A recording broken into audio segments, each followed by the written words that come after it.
तो जो भी विद्यार्थी पशु परीक्षा एग्जाम 2024 की तैयारी कर रहे हैं दोस्तों, पशु परीक्षा एग्जाम 2024 की तैयारी करने वाले सभी साथियों के लिए आज हम पशु परीक्षा का पूरा मॉडल पेपर देखने वाले हैं। इस पेपर में पूरे 150 प्रश्न रहने वाले हैं। आप इस क्लास को पूरा देखिए, आपको मालूम पड़ेगा पशु परीक्षा का पेपर कैसा आएगा, किस विषय से कितने प्रश्न आएंगे, कौन कौन से प्रश्न इंपॉर्टेंट है और किस टाइप से प्रश्न आएंगे। इस क्लास को आप ध्यान से पूरा देखिए और ये मॉडल पेपर आप पूरा दीजिए ताकि आपको मालूम पड़े आपके 150 में से कितने प्रश्न सही हो रहे हैं। ठीक है ना, आपका एग्जाम बहुत नजदीक आ चुका है। इसी एग्जाम को देखते हुए ये क्लास आपके लिए रामबाण है। तो क्लास का पहला ही क्वेश्चन आपके सामने आ चुका है। पहला प्रश्न आपके राजस्थान जीके से पूछा है कि राजस्थान में सर्वाधिक संभाग किस मुख्यमंत्री के समय बनाए गए। फटाफट कमेंट करेंगे साथियों। राजस्थान में ना सर्वाधिक संभाग है वो किस मुख्यमंत्री के काल में बनाए गए, समय में बनाए गए। अशोक गहलोत, मोहनलाल सुखाड़िया, हरदेव जोशी या हिरालाल शास्त्री। तो सही उत्तर क्या रहेगा? हिरालाल शास्त्री ऑप्शन आपका सही है। हिरालाल शास्त्री के समय में राजस्थान में सर्वाधिक संभाग बनाए गए थे। ऑप्शन नंबर डी आपका राइट है। अगर आपको उत्तर नहीं आता तो आप ऑप्शन ये भर सकते हो, ई भर सकते हो। ठीक है, तो ऑप्शन नंबर डी आपका राइट रहेगा। अगला सवाल आपके सामने पूछा है लूणी बेसिन, है ना, लूणी बेसिन में स्थित लूणी नदी व अरावली पर्वतमाला के मध्य उपजाऊ क्षेत्र किस नाम से जाना जाता है। आपको बताना है दोस्तों लूणी बेसिन में स्थित, ठीक है ना, बिल्कुल लूणी नदी व अरावली पर्वतमाला के मध्य जो भूभाग है उसे किस नाम से जानते हैं। थली क्षेत्र, चौबी क्षेत्र, रोही क्षेत्र या नेड क्षेत्र। तो उसे दोस्तों क्या कहते हैं? रोही क्षेत्र कहते हैं। ऑप्शन नंबर सी आपका सही है। अगला सवाल आपके सामने यूनेस्को की विश्व धरोहर सूची में शामिल नदी है। कमेंट करेंगे साथियों, इनमें से कौन सी नदी है वो यूनेस्को की सूची में शामिल है। बनास नदी, चंबल नदी, माई नदी या उपयुक्त सभी। तो यहाँ पर चंबल नदी ऑप्शन आपका राइट है। ठीक है ना, यूनेस्को की सूची में कौन सी नदी है? चंबल नदी है ना, ये यूनेस्को की धरोहर सूची में शामिल है। अगला सवाल आपके सामने आ चुका है माई बजाज सागर परियोजना राजस्थान व गुजरात की संयुक्त परियोजना है। इसमें आपको बताना है कि दोनों का भाग कितना है। ठीक है ना, दोनों का कितना दोस्तों है, जो परसेंटेज है, कितना अनुपात है। तो देखिए 40:60, 35:65, 76:24 या 45:55। इसमें आपको बताना राजस्थान और गुजरात का अनुपात क्या है, तो वो आपका रहेगा सही उत्तर ऑप्शन नंबर डी। जी हाँ दोस्तों, 45:55। जो भी ऑप्शन डी कमेंट करा, डी ऑप्शन आपका राइट है। आपके परीक्षा में ऐसे प्रश्न आएंगे।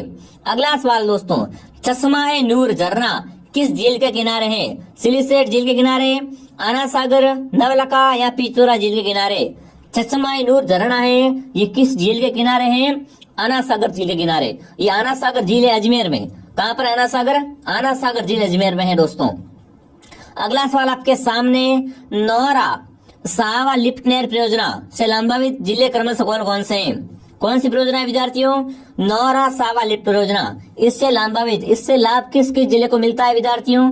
तो इसमें एक तो आपका आएगा हनुमानगढ़, ठीक है ना, हनुमानगढ़, चूरू, झुंझुनू, सीकर और नीम का थाना। जो भी ऑप्शन डी कमेंट करा, डी ऑप्शन आपका सही है। अगला सवाल आपके सामने पूछा है, क्या पूछा है दोस्तों आपसे? कोपेन के वर्गीकरण अनुसार, है ना, कोपेन के द्वारा जलवायु प्रदेशों में राजस्थान में कौन सा सही नहीं है? AW दक्षिणी राजस्थान, CWG में उत्तरी राजस्थान, AWHW BWHW में शुष्क राजस्थान, BHSW में अरे शुष्क राजस्थान। इनमें से बताना कोपेन के अनुसार कौन सा जलवायु यहाँ पर सही से मिलान नहीं खा रहा है। तो वो आपका ऑप्शन नंबर बी को ध्यान से देखिए दोस्तों। BCWG है ना, ये दोस्तों आपका उत्तर राजस्थान का नहीं है। ऑप्शन नंबर बी आपका सही रहेगा। से एक बार सभी विद्यार्थी क्लास को लाइक और शेयर करें, क्लास को ध्यान से पूरा देखें। अगला सवाल आपके सामने आ चुका है, क्षेत्रफल की दृष्टि से राजस्थान का सबसे छोटा कृषि जलवायु प्रदेश है। कमेंट करेंगे ना, क्षेत्रफल के हिसाब से राजस्थान का सबसे छोटा कृषि जलवायु प्रदेश कौन सा है? तो वो आपका हो जाएगा कौन सा दोस्तों? बिल्कुल 4B। जो भी 4B कमेंट कर रहा है ऑप्शन नंबर यहाँ पर क्या रहेगा? ऑप्शन नंबर डी आपका सही रहेगा। अगला सवाल आपके सामने सूची 1 और सूची 2 से मिलान करना है। क्या करना दोस्तों? आपका यहाँ पर सूची 1 और सूची 2 से मिलान करना है। बहुत सिंपल है, आपके निश्चित क्षेत्र और जिला है कि कौन सा क्षेत्र है वो आपका कहाँ पर है। ठीक है ना, तो देखिए यहाँ पर आपको मिलान करनी है, मिलान कर लेते हैं, कोई बड़ी बात नहीं है। पहला आपका है बाकंदरा, बाकंदरा है ये आपका कहाँ पर है? बाकंदरा जो है वो आपका बिल्कुल उदयपुर में है। कवाल जो है दोस्तों आपका, है ना, कवाल आपका बिल्कुल कवाल जी स्वयं मधुपुर में है। रानीपुर है, ये आपका टोंक में है, संताल है वो जयपुर में है। मतलब ऑप्शन स आपका सही है। कौन सा ऑप्शन आपका सही है? ऑप्शन नंबर सी आपका सही रहेगा। बहुत ही अच्छा प्रश्न है। अगला प्रश्न आपसे पूछा है दोस्तों, राजस्थान के सकल घरेलू उत्पाद में पशुपालन का योगदान कितना है? राजस्थान का है ना, सकल घरेलू उत्पाद में पशुपालन का योगदान आपसे पूछ लिया है। 16%, 12% या दोस्तों 8% या 4%। तो इसमें दोस्तों अगर आपसे पूछ ले सही उत्तर तो 8% क्या इसमें पशुपालन का योगदान मिलता है। अगला सवाल आपके सामने पूछा है, हैदराबाद के हुसैन सागर के किनारे बने बर्फ की तीज है ना, बने दोस्तों पार्क की तीज पर पर्यटन क्षेत्र को बढ़ाने के लिए विभूति पार्क की झील के किनारे बनाया गया है। मतलब आपको कमेंट करना है विभूति पार्क है ना, ये किस झील के किनारे है? पिछोला के किनारे है, नक्की झील के किनारे, सांबर झील के किनारे या फतेह सागर के किनारे? तो विभूति पार्क है ना, विभूति पार्क ये दोस्तों बनाया गया है फतेह सागर झील के किनारे। और ये फतेह सागर झील आपकी उदयपुर में, कहाँ पर है? उदयपुर में। अगला सवाल पूछा है दोस्तों, 2001 की तुलना में 2011 में लिंगानुपात में कितनी वृद्धि हुई है? कमेंट करेंगे साथियों। 2001 से लेकर 2011 के बीच में है ना, 10 सालों में कितनी दोस्तों जनसंख्या में है ना लिंगानुपात में वृद्धि हुई है? लिंगानुपात में वृद्धि आपसे पूछ लिया एग्जाम में तो बिल्कुल 7 अंकों की, कितनी दोस्तों? 7 अंकों की वृद्धि हुई है। ऑप्शन ए आपका सही रहेगा। अगला सवाल आपके सामने है, एकीकरण के दूसरे चरण की पूर्व राजस्थान संघ है ना, राजस्थान में एकीकरण का दूसरा चरण का नाम क्या है? उसका नाम है पूर्वी राजस्थान। पूर्वी राजस्थान संघ का है ना प्रधानमंत्री कौन थे वो आपको कमेंट करना है। एकीकरण का दूसरा चरण पूर्वी राजस्थान, इसके संघ के अध्यक्ष कौन थे या प्रधानमंत्री कौन थे? तो इसके उसमें प्रधानमंत्री थे गोकुललाल असावा। जो भी ऑप्शन ए कमेंट कर रहा है ऑप्शन ए आपका सही है। अगला सवाल आपके सामने, सूची 1 को सूची 2 से मिलान कीजिए। क्या करना है आपको? सूची 1 को सूची 2 से मिलान करना है। मिट्टी के प्रकार हैं और जलवायु प्रदेश हैं। कौन सी मिट्टी कहाँ पाई जाती है ये आपको बताना है कि कौन सी मिट्टी है वो कहाँ पाई जाती है दोस्तों। चलिए मिलान करते हैं। पहली आपकी एरिडोसस मिट्टी, एरिडोसस मिट्टी है ये बिल्कुल आपकी शुष्क और अर्धशुष्क में सही है। इनसेपिसोस है अर्धशुष्क आर्द्र में सही है। एल्पिसोस उपाद्र आर्द्र सही है। वर्टिसोस आर्द्र अति आर्द्र सही है। मतलब बिल्कुल अब शब्द किसमें है? अब शब्द ऑप्शन नंबर डी में पड़ा है। डी ऑप्शन आपका सही है, ठीक है ना, बिल्कुल ऑप्शन डी आपका सही रहेगा। अगला सवाल आपके सामने, जयपुर मेट्रो रेल प्रोजेक्ट का वित्त पोषण किया गया है। फटाफट कमेंट करेंगे दोस्तों ना, जयपुर मेट्रो से प्रश्न आता ही आता है। जयपुर मेट्रो प्रोजेक्ट है ना, इसका वित्त पोषण किसके द्वारा किया गया है? विश्व बैंक द्वारा, स्विस विकास प्राधिकरण द्वारा या दोस्तों और भी आपको ऑप्शन दिखा रहा हूँ, एशियन विकास बैंक द्वारा या जापानी सरकार द्वारा। तो सही उत्तर क्या रहेगा आपका यहाँ पर? वो रहेगा एशियन बैंक विकास द्वारा। जो भी ऑप्शन सी कमेंट कर रहा सी ऑप्शन करेक्ट है। अगला सवाल आपके सामने, निम्न में से कौन सी एग्रो चट्टानें जालौर में पाई जाती है? इनमें से कमेंट करना है कौन सी एग्रो चट्टानें जालौर में पाई जाती है। ग्रोबो, ग्रेनाइट, रॉयलाइट या बेलसाइट। तो देखो दोस्तों जालौर में कौन सी चट्टानें पाई जाती है? तो वो आपकी दोस्तों एक तो है ग्रेनाइट और एक रोलाइट। जो भी ऑप्शन नंबर बी सही कर रहा है ऑप्शन बी आपका सही रहेगा। अगला सवाल आपके सामने, राजस्थान की एकमात्र बिटुमिनस कोयला आधारित परियोजना कौन सी है? कमेंट करेंगे साथियों। राजस्थान की एकमात्र बिटुमिनस आधारित कोयला परियोजना है वो कौन सी है? Kapurdi Jalipa super thermal power project, Badesar super power project, Danpura project, Kota thermal power project या इनमें से कोई नहीं। फटाफट कमेंट कीजिए दोस्तों। राजस्थान की एकमात्र बिटुमिनस कोयला आधारित आपकी परियोजना है वो दोस्तों कौन सी है? वो है कोटा सुपर पावर। जो भी यहाँ पर ऑप्शन डी कमेंट करा डी सही है। अगला सवाल, हरित राजस्थान अभियान का प्रारंभ किस जिले से किया गया? बहुत ही शानदार जानदार प्रश्न है। हरित राजस्थान अभियान का प्रारंभ है ये राजस्थान के किस जिले से किया गया? बांसवाड़ा से, प्रतापगढ़ से, उदयपुर से या डूंगरपुर से? हरित राजस्थान है ना, तो बिल्कुल डूंगरपुर ऑप्शन आपका सही है। जो भी यहाँ पर डूंगरपुर कमेंट कर रहा है डी बता रहा है डी ऑप्शन आपका सही है। जिसने भी दोस्तों वीडियो को लाइक नहीं किया वीडियो को लाइक सब्सक्राइब करें। और यहाँ पर दोस्तों पशु परिषद की डेली क्लास आ रही है, कंटिन्यू क्लास को आप ज्वाइन कीजिए सब्सक्राइब कीजिए, ठीक है। अगला सवाल है दोस्तों, सूची 1 और सूची 2 से मिलान कीजिए। क्या करना है आपको यहाँ पर? सूची 1 और सूची 2 से मिलान करना है, कुछ नहीं करना, मिलान ही तो करनी है दोस्तों, कर देंगे मिलान। चलिए मिलान करते हैं, है ना। पहली है the Krishna mill. The Krishna mill की स्थापना कब हुई थी विद्यार्थियों? द कृष्णा मिल की स्थापना अगर आपसे पूछ ले एग्जाम में तो बिल्कुल कब हुई थी दोस्तों? ये हुई थी आपकी बिल्कुल 1889 में, है ना। महालक्ष्मी मिल है, महालक्ष्मी मिल की स्थापना 1925 में। उसके बाद उम्मेद मिल्स 1942 में, एडवर्ड मिल 1906 में। मतलब ऑप्शन ए आपका सही है। कौन सा ऑप्शन आपका सही है? ऑप्शन ए आपका सही रहेगा, ठीक है ना। जो भी ऑप्शन ए कमेंट कर रहा है वेरी गुड। अगला सवाल आपके सामने प्रमुख नस्लें हैं मुर्रा और जाफराबादी। मुर्रा और जाफराबादी नस्लें किसकी है? अरे मुर्रा और जाफराबादी क्या है? भैंस की नस्लें हैं। जो भी ऑप्शन बी कमेंट कर रहा है ये ऑप्शन आपका सही है। ऐसा आपका पेपर आएगा, देख लो। अगला सवाल है तिमणिया और ठूसी आभूषण कहाँ पहनते हैं? तिमणिया और ठूसी आभूषण कहाँ पहनते हैं विद्यार्थियों? गले में, पैरों में, कमर में या नाक में? तिमणिया आपको बताइए गले का आभूषण है ना। तिमणिया है और ठुसी ये क्या है? गले का आभूषण है विद्यार्थियों। जो भी ऑप्शन ए कमेंट कर रहा है सही रहेगा। अगला सवाल निहाल चंद किस शैली का चित्रकार था? निहाल चंद का संबंध आपको पता, निहाल चंद है ना वो बनी ठनी का। निहाल चंद क्या है? बनी ठनी का पेंटर था। और बनी ठनी का संबंध किशनगढ़ शैली से, ठीक है ना। बनी ठनी का संबंध किससे है? किशनगढ़ शैली से। तो निहाल चंद है वो बिल्कुल किशनगढ़ शैली का चित्रकार था। अगला सवाल राजस्थान का मौलाना गांव है ना। राजस्थान का मौलाना गांव किस हस्तशिल्प कला के लिए प्रसिद्ध है? बताओ भाई, मौलाना गांव किसके लिए प्रसिद्ध है विद्यार्थियों? मांडना शिल्प के लिए, काष्ठ कला के लिए, परिचित्र के लिए, या मर्ण शिल्प के लिए। राजस्थान का मौलाना गांव है ये दोस्तों आपके बिल्कुल किसके लिए दोस्तों? मर्ण शिल्प के लिए प्रसिद्ध है। जो भी ऑप्शन डी कमेंट करा डी सही है। अगला सवाल राजस्थान का कौन सा लोक नाट्य मेरू नाट्य के नाम से प्रसिद्ध है ना। मेरू नाट्य किसे कहते हैं? भवाई को, ख्याल को, गौरी को या तमाशे को? मेरू नाट्य के रूप में प्रसिद्ध नृत्य है या नाट्य है दोस्तों वो आपका हो जाएगा गौरी। जो भी गौरी कमेंट कर रहा है शानदार दोस्तों। अगला सवाल दो बांसुरी को मुंह में रखकर बजाया जाने वाला वाद्य यंत्र कौन सा है ना। दो बांसुरियों को मुंह में रखकर बजाते हुए वाद्य यंत्र कौन सा है? अलगोजा, पेली, चिंकारा या टोटी या टोटो? बताओ भाई। दो बांसुरियों को मुंह में रख के बजाते हैं वो वाद्य यंत्र कौन सा होता है विद्यार्थियों? वो आपका वाद्य यंत्र अलगोजा होता है। जो भी अलगोजा कमेंट करा अलगोजा सही है। अगला सवाल सुमेलित करना है। क्या करना है आपको? मिलान करने विद्यार्थियों। और मिलान के क्वेश्चन आपके एग्जाम में 4 से 5 आ सकते हैं। चांस बन रहा है विद्यार्थियों मिलान वाले प्रश्नों का, ठीक है ना। तो थोड़ा ध्यान रखना। चलिए मिलान करते हैं। गलियाकोट का उसका बढ़ता है, गलियाकोट का उस बढ़ता है डूंगरपुर में। नरड़ का उस बढ़ता है झुंझुनू में विद्यार्थियों। तारगंज का उस बढ़ता है नागौर में। और उदुल जो है ये जिलीज में बढ़ता है। मतलब ऑप्शन ए आपका सही है। कौन सा ऑप्शन आपका सही है? Option A. गलियाकोट डूंगरपुर में लिखो 4, नरड़ झुंझुनू में लिखो 1, तारकिन नागौर में लिखो 2, उसके बाद 3। 41-23 ऑप्शन नंबर ए में ही पड़ा है ना। ऑप्शन ए आपका सही है। अगला सवाल आपके सामने सुंडा प्रबंध किसने लिखी? कौन सी रचना है? सुंडा प्रबंध है ना। सुंडा प्रबंध किसने लिखी विद्यार्थियों? आपको बताया होगा। बहुत अच्छा प्रश्न है। सुंडा प्रबंध किसने लिखी विद्यार्थियों? तो ये लिखी कुंभा ने। सुंडा प्रबंध है ना वो कुंभा के द्वारा लिखी गई है। सी ऑप्शन आपका सही है।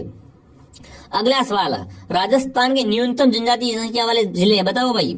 जहाँ पर है ना न्यूनतम जनजातियां पाई जाती है। नागौर में, जालौर में, बीकानेर में या अ और स दोनों में। न्यूनतम जनजाति प्रसिद्ध वाले जिले है वो कौन कौन से विद्यार्थियों? वो आपके नागौर, बीकानेर दोनों है ना। अ और स दोनों है ना। तो यहाँ पर डी ऑप्शन आपका सही है। अगला सवाल किसके द्वारा राजस्थान कुंडा पंथ की स्थापना की गई? कुंडा पंथ की स्थापना दोस्तों किसने की थी? मणिनाथ जी ने। मणिनाथ जी का मेला कहाँ भरता है? तिलवाड़ा में। तिलवाड़ा बलोत्रा में ना लोहड़ी के किनारे मणिनाथ जी का मेला भरता है। इन्होंने क्या की थी? कुंडा पंथ की स्थापना की थी। ऑप्शन डी आपका सही है। अगला सवाल आपके सामने किस देवी को सांप्रदायिक सद्भावना की देवी कहते हैं है ना। सांप्रदायिक सद्भावना का मेला पूछे आपसे एग्जाम में तो रामदेव जी का मेला क्या कहलाता है? राजस्थान में सामुदायिक सद्भावना का मेला कहलाता है। पर आपसे थोड़ा क्या उल्टा पूछ लिया कि किस देवी को सांप्रदायिक सद्भावना की देवी कहते हैं? तो वो है सचिया माता। जो भी सचिया माता कमेंट कर रहा है सचिया माता ऑप्शन आपका सही है। अगला सवाल आपके सामने है जोधपुर के प्राचीन राजाओं की छतरियों व उद्यानों के लिए प्रसिद्ध स्थान है। जोधपुर के प्राचीन राजाओं की छतरियां है ना वो कहाँ पर आपको कमेंट करना है विद्यार्थियों? मंडोर में, जसोथड़ा में, ओशिया में या लूणी में? तो बिल्कुल सही उत्तर रहेगा यहाँ पर मंडोर में। मंडोर जो भी कमेंट कर रहा शानदार। जसोथड़ा है ना ये मारवाड़ का ताजमहल कहलाता है, ठीक है ना।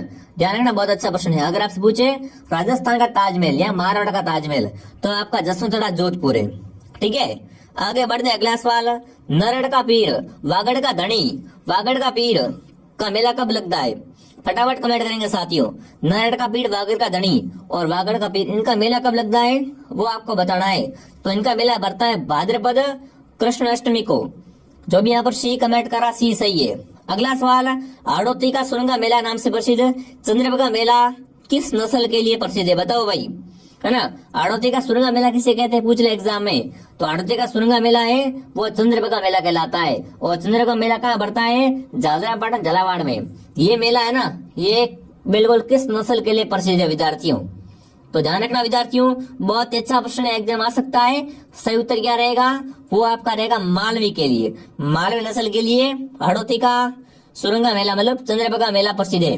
अगला सवाल आपके सामने, अरविला शारदा द्वारा 1929 में पारित शारदा एक्ट, है ना। अरविला शारदा का आपको पता है शारदा एक्ट है जो कि 1929 में पारित है। इसमें बताना है कि लड़के व लड़की की विवाह योग्य आयु क्रमश कितनी रखी गई थी, है ना।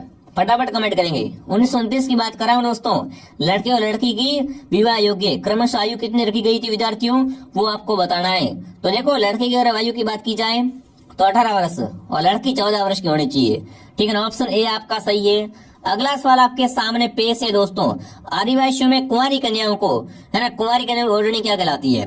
बताओ भाई, आदिवासियों की कुंवारी कन्याओं की ओढ़नी होती है उससे क्या कहते हैं? कापड़ी, कटकी, पवरी या पीरिया। तो आदिवासियों की कुंवारी कन्याओं की ओढ़नी है उसे कटकी क्या कहते हैं? कटकी कहते हैं। जो भी कटकी कमेंट करा, कटकी ऑप्शन आपका सही है।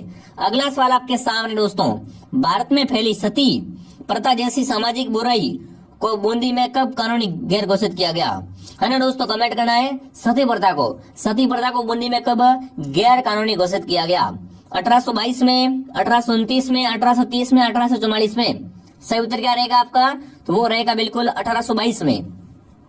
सती प्रथा जैसी है बुराई को बूंदी में 1822 में गैर कानूनी घोषित किया गया। अगला सवाल, रमत लोक नाट्य किस क्षेत्र की प्रसिद्ध है? रमत कहाँ की प्रसिद्ध है विद्यार्थियों? चिड़ावा की, जयपुर की, जैसलमेर की, उपयुक्त सभी की। रमत नाट्य है ना, रमत नाट्य ये जैसलमेर की प्रसिद्ध है। कहाँ की? जैसलमेर की दोस्तों। अगला सवाल, राजस्थान में श्रवणी सिंचाई किससे होती है? बहुत अच्छा प्रश्न है ना। राजस्थान में श्रवणी सिंचाई है वो किसके द्वारा होती है? कुओं, नलकूपों से, नहरों से, झीलों से या झरनों से? अरे भाई, सिंचाई यदि कहाँ से होती है आपको पता है ना, कहाँ से? कुओं और नलकूपों से। जो भी ऑप्शन है कमेंट कर रहा है सही है। अगला सवाल, असुमलित करो, है ना। क्या करना है आपको? असुमलित करना है, असुमलित करना है भाई। चलिए कर देते हैं, कोई दिक्कत वाली बात नहीं है, फटाफट कर देते हैं, है ना।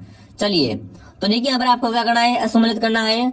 देखिए थोड़ा क्या टाइपिंग मिस्टेक है, ठीक है। अब देखिए प्रश्न अपन पढ़ लिया है, थोड़ा टाइपिंग मिस्टेक मैंने बता दिया है, ठीक है। अब क्या करना है आपको? यहाँ पर मिलान करनी है। चलिए मिलान करते हैं दोस्तों। पहला ऑप्शन है कोठारी हवेली, कोठारी हवेली बीकानेर, ठीक है। उसके बाद दोस्तों अमरचंद कोचरी की हवेली है फलोदी में, पाल हवेली है जोधपुर में, और लाड़ियों की हवेली है वो है मंडना में। ऑप्शन सी आपका सही है यहाँ पर, ठीक है ना। सी ऑप्शन आपका सही है। अगला सवाल, अमृतम जलम जल संरक्षण अभियान चलाया गया। अमृतम जलम जल संरक्षण अभियान है ये किसके द्वारा चलाया गया था? तो सही उत्तर क्या रहेगा दोस्तों? तरुण भारत संघ द्वारा नहीं, किसके द्वारा? राजस्थान पत्रिका द्वारा चलाया गया था। ध्यान रखना विद्यार्थियों, काफी बच्चे क्या करते, तुरंत भारत कर देते हैं। बिल्कुल अमृतम जलम जल संरक्षण अभियान है ये राजस्थान पत्रिका द्वारा चलाया गया था। अगला सवाल आपके सामने, निम्नलिखित में से नवलखा भंडार की दीवार में लगा अभिलेख जिसमें अलाउद्दीन और बहादुर शाह के आक्रमण की समय की जानकारी स्रोत मिले हैं, है ना, वो आपको बताना है दोस्तों। फटाफट कमेंट करेंगे। देखिए चंद्रऋषि का शिलालेख है, बिट्टू का लेख, चित्तौड़ शिलालेख या समीधर का शिलालेख। तो बिल्कुल सही उत्तर क्या रहेगा आपका? यहाँ पर सही उत्तर रहेगा बिल्कुल ऑप्शन नंबर सी, चित्तौड़ का अभिलेख। जो भी ऑप्शन सी कमेंट करा सी सही है। अगला सवाल, कालीबंगा सभ्यता स्थल हनुमानगढ़ जिला मुख्यालय की किस दिशा में है? बताओ भाई। कालीबंगा है ना, ये हनुमानगढ़ के किस दिशा में है? तो सही उत्तर क्या रहेगा? दक्षिण पश्चिम में। बी ऑप्शन आपका सही है, हनुमानगढ़ में है, कालीबंगा है घग्गर के किनारे। किस नदी किनारे है? घग्गर नदी के किनारे दोस्तों। अगला सवाल है, गुर्जर प्रत्यार किस देवी को कुलदेवी के रूप में पूजते हैं, है ना। गुर्जर प्रत्यारों की कुलदेवी कौन सी है? नागणसी माता, तनोट माता, चामुंडा माता या आई माता? बिल्कुल गुर्जर प्रत्यार है ना, गुर्जर प्रत्यारों की कुलदेवी है वो आपकी दोस्तों हो जाएगी कौन सी? चामुंडा माता। अगला सवाल आपके सामने, जिसने भी क्लास को दोस्तों लाइक नहीं किया, क्लास को लाइक शेयर करें, सब्सक्राइब करें। अगला सवाल पूछा है, एशिया की सबसे बड़ी जयबांड तोप कहाँ रखी हुई है? तो जयबांड तोप आपकी जयगढ़ दुर्ग में, कहाँ पर है? जयगढ़ दुर्ग जयपुर में दोस्तों। इस दुर्ग में तोप बनाने का कारखाना भी है, ये भी आपको मालूम होना चाहिए। अगला सवाल, विश्व की सबसे बड़ी प्रशस्ति कहाँ पर है? विश्व की सबसे बड़ी प्रशस्ति है वो उदयपुर में है, जयपुर में है, खानवा में है, राजसमंद में है। विश्व की सबसे बड़ी प्रशस्ति है वो राजसमंद में, कहाँ पर है? राजसमंद में दोस्तों। अगला सवाल आपके सामने, सर्वप्रथम किसके शासनकाल में मारवाड़ की चित्रकला शैली का पर मुगल का प्रभाव पड़ा, है ना? फटाफट कमेंट करेंगे। सर्वप्रथम दोस्तों किसके शासनकाल में मारवाड़ की चित्रकला शैली पर मुगल प्रभाव पड़ा? तो बिल्कुल यहाँ पर क्या रहेगा सही उत्तर? वो रहेगा उदय सिंह के शासनकाल में। मारवाड़ का शासक था उदय सिंह। ध्यान रखना विद्यार्थियों, मारवाड़ के उदय सिंह की बात कर रहा हूँ। इसके समय में मारवाड़ी चित्रकला पर क्या पड़ा था? मुगल प्रभाव पड़ा था। अगला सवाल आपके सामने आ चुका है, क्या पूछा है? किसके शासनकाल में दयालदास राठौड़ ने बीकानेर राठौड़ारी ख्यात नामक कृति की रचना की थी? किसके शासनकाल में दयालदास ने बीकानेर के राठौड़ों की ख्यात की रचना की थी? तो सही उत्तर रहेगा बिल्कुल ऑप्शन सी, महाराजा रतन सिंह के समय। किसके समय में? रतन सिंह के समय में। अगला सवाल पूछा है, राजस्थान की राजनीति में मराठों का सर्वप्रथम प्रवेश कहाँ पर हुआ था? राजस्थान की राजनीति में मराठों का सर्वप्रथम प्रवेश कहाँ से हुआ था विद्यार्थियों? वो आपका हुआ था, बिल्कुल सही बता रहे हो। कहाँ से? बूंदी से। ऑप्शन डी आपका सही है। अगला सवाल आपके सामने, राव बीका द्वारा बीकानेर की स्थापना कब की गई? राव बीका है वो राव जोधा का पुत्र है विद्यार्थियों। जिसने जोधपुर की स्थापना की ना, वो इसका पिता था विद्यार्थियों। ये जोधा का बेटा राव बीका है। इसने बीकानेर शहर की स्थापना कब की थी वो आपको यहाँ पर बताना है। तो सही उत्तर क्या आएगा बताओ? राव जोधा ने जोधपुर बसाया था और बीका ने बीकानेर कब? 1488 में। सी ऑप्शन आपका सही है। अगला सवाल, मैं नौकरी करूंगा तो अंग्रेजों को भारत से कौन भगाएगा? ये अर्जुनलाल सेठी ने किसके द्वारा कहा गए थे? भारत सरकार को कहा था, दिल्ली महाराजा को, फतेह सिंह को या माधो सिंह को? ये कथन अर्जुनलाल सेठी ने कहा था कि मैं नौकरी करूंगा ना तो अंग्रेजों को भारत से कौन भगाएगा। ये कथन दोस्तों अर्जुनलाल सेठी ने किसको कहा था? ये बिल्कुल कथन दोस्तों अर्जुनलाल सेठी ने माधो सिंह को कहा था। जो भी माधो सिंह कमेंट करा, माधो सिंह ऑप्शन आपका सही है।